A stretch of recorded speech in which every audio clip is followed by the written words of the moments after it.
శ్రీ మాత్రే నమః. లలితా సహస్రనామాలకి భాష్యాన్ని చెప్పాలనుకుంటున్నాను.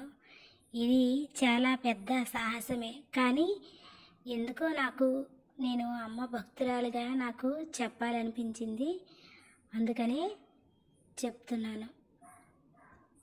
లలితా సహస్రనామాల్లో ఫస్ట్ శ్లోకం శ్రీమాతా శ్రీ మహారాజ్ఞి శ్రీమత్ సింహాసనేశ్వరి చిదగ్నికుండ సంభూత దేవకార్య సముద్యత అని ఉంటుంది.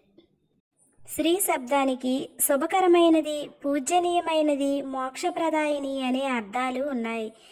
ఈ సకల చరాచర సృష్టికి మూలపుటమ్మైన అమ్మలను కన్న అమ్మ జగన్మాతయే శ్రీమాత అని పూజనీయ భావనతోనూ, మోక్ష స్వరూపిణి అనే విశేష భావనతోనూ, శుభాలను కలిగించినది అనే ఆనంద భావనతోనూ పలుకబడుచున్నది.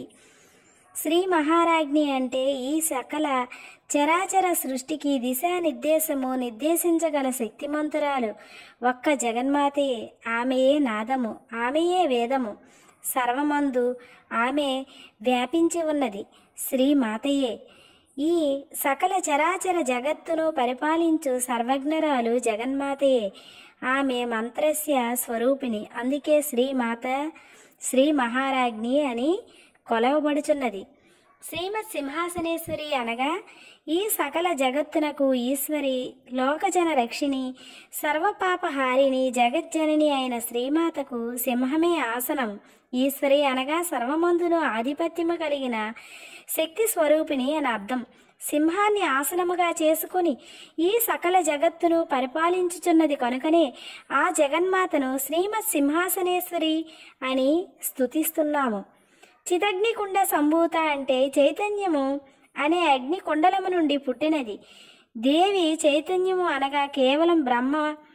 ఆ బ్రహ్మమే అగ్నికుండల స్వరూపముగా ఉండగా దాని నుండి పుట్టినటువంటిది. ఈ స్వరూపము జ్ఞానస్వరూపము. అగ్ని అంధకారాన్ని పారద్రోలుతుంది, తన యందు కూడినటువంటి పదార్థాలను దహించి వేస్తుంది.